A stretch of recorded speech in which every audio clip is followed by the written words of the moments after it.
Love doesn't die from conflict, it dies from silence. Dr. Sue Johnson, renowned expert in emotional attachment therapy, said it best. Have you ever been here? They disappeared. No explanation, no text, no call, just a cold, hollow space and a swarm of unanswered questions running through your mind every night. What did I do wrong? Do they still care? Should I be the one to reach out first? If I don't say anything, will I lose them forever? Silence used to be the thing you feared the most. But now you're learning to use it as protection, as a declaration of your self-worth.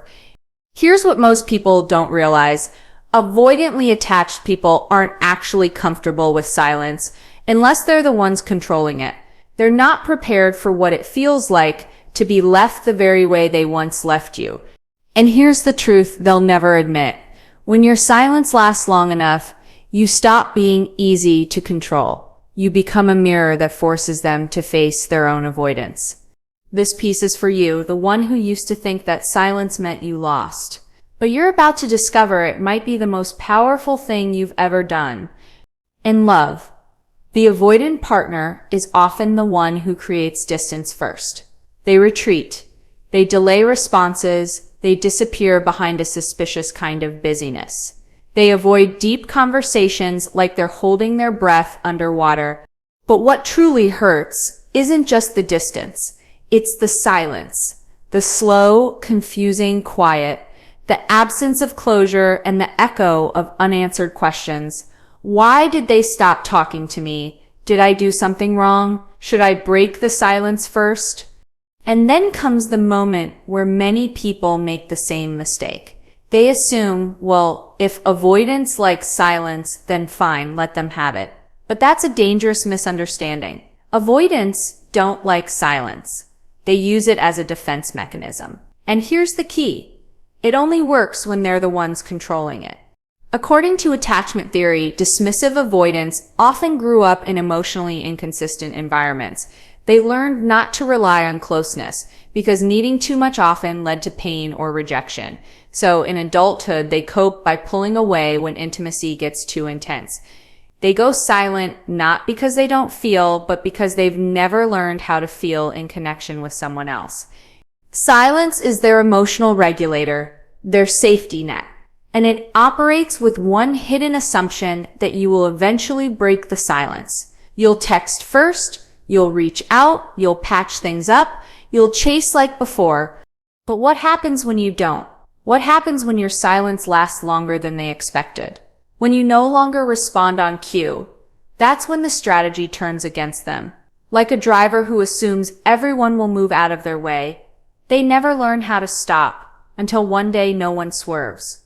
Your silence, when it doesn't come from anger but from self-respect, has a different energy. It isn't punishment. It's an answer, a boundary, a new standard. And here's where the avoidant begins to lose control.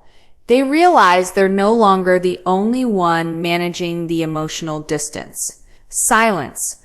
Once their armor becomes a mirror reflecting their own avoidance back at them. At first, they rationalize. They're just upset. They'll come around. They always do. But after days or weeks, the realization sets in, you're no longer waiting. For the avoidant, this isn't just a missed message. It's the loss of power, the loss of certainty, the shattering of an emotional pattern that made them feel safe without ever having to show up fully. Your silence starts poking holes in a defense system that's been intact for decades. And they can no longer ignore what's becoming painfully clear. You don't need them the way you used to. And it's precisely at the moment they realize you're no longer there the way you used to be, that a subtle yet powerful shift begins to unfold inside them. Silence, once a protective tool, becomes a language they can't control. It reveals everything they've been trying to avoid: the feeling of being left behind, the loss of control, and worst of all, being forgotten. At first, when you go quiet, they genuinely feel relieved. Relieved that there are no emotional demands to face. Relieved that there's no vulnerable conversation looming. They think to themselves, finally, peace. No one's asking for anything. I've got my space. And they misread the silence. They interpret it as compliance, that you finally get it, that you understand their need for space. In their mind, your silence is part of the usual cycle. They withdraw. You follow, they shut the door. You knock, they disappear. You search. So when you stop doing that, when you don't show up like before, they still think it's temporary. They believe you'll reach out soon, just like always. But as the days pass and your silence continues, they begin to feel something is off. At first, it's just a small voice in the back of their mind. Wait, why haven't they come back yet? Then it grows into unease. Did I push them too far? Have I lost them for real this time? Avoidants rarely see themselves as the ones who can be left behind in their internal world. Relationships are something they can switch back on at will, like flipping a light. When they're ready, they assume you'll still be there. But your steady silence breaks that illusion, and when it does, real emotions begin to surface. Not anger, not hope, but something they haven't touched in a long time. Insecurity. Insecurity about whether or not they're still chosen. Insecurity about whether they still matter to you. Insecurity that this time the gap isn't under their control anymore. And then they start doing what they've often judged others for, looking for signs of you. They quietly check your profile, watch your stories. They might like an old post, a subtle, almost invisible way to say, I'm still here. Maybe they send a vague, open-ended text. Hey, how have you been lately? These may seem like small gestures, but for an avoidant, they're seismic shifts in their emotional defense system. Because every time they reach out, even in these indirect ways, they have to admit to themselves, you're no longer the one waiting. And that terrifies them. But don't get it wrong. This isn't always transformation. For some, it's just a temporary ego panic. Not because they truly miss you, but because they've lost their position of emotional control. Still, for others, this could be the very first time they truly feel the emptiness they created, an absence that's no longer filled by your text, your call, or the comfort of they'll come back eventually. And this is when avoidants are forced to confront questions they've avoided their entire lives. Do I really want connection or just control? Does their silence make me sad or powerless? And what if they never come back? This isn't just an external shift. It's an internal rupture of their core beliefs, a reckoning that distance cuts both ways. You can use it to avoid emotions, but it can also sever the very connection you didn't realize you needed until it's gone. And this is where the shift truly deepens from confusion and unease into something much darker, much more raw. The avoidant begins to feel exposed to their own fear, the fear they've spent a lifetime keeping hidden behind control, distance, and logic. On the surface, they may appear composed, calm, emotionally detached, even cold. They often project an image of independence and self-sufficiency. To the outside world, they look like someone who doesn't need much from anyone. But in silence, especially a silence they can't control, that image begins to crack. Because when there's no one on the other end, no one reaching out, no one knocking on their emotional door like before, they no longer have a script. There's no one to manage, no one to pull back from, no one to prove anything to. And in that unfamiliar stillness, they begin to face a truth they're deeply uncomfortable with, a vast emotional emptiness they've spent years avoiding. That emptiness begins to whisper questions they can't ignore. If they're not coming back, what does that say about my worth? Am I really not good enough to be held on to? Was all that control I had just an illusion? Avoidants are not used to feeling discarded. In fact, their entire attachment system is designed to avoid being in the position of the one who needs. From a young age, they learn to suppress emotional needs because those needs were often unmet or worse, shamed. So they did what any child in an emotionally unsafe environment would do. They shut those needs down. They taught themselves not to want too much, not to express longing, not to hope for closeness. They became skilled at numbing desire, at pretending they didn't care. They told themselves they were rational, independent, above the drama. They turned down the volume on every vulnerable part of themselves. But here's the thing about suppressed emotions. They don't disappear. They hibernate.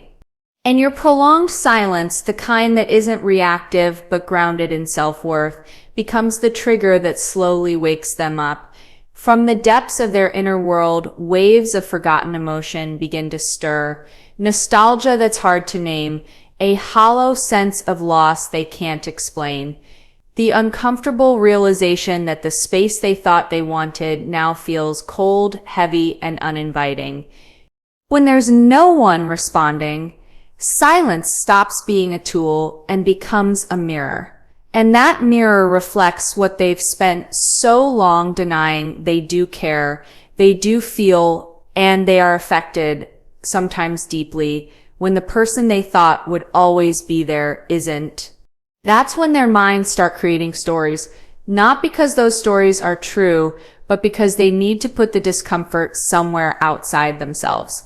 They tell themselves you're playing games, that you're punishing them, that maybe you found someone else. These thoughts aren't based in reality, they're based in defense. Because if they were to admit that your silence is simply a boundary, a new standard of self-respect, then they'd have to face something terrifying, that their own behavior has consequences. And that truth is excruciating for someone who has spent their life building emotional walls tall enough to never be questioned. Because now they have to face the idea, I didn't lose them because they needed too much from me.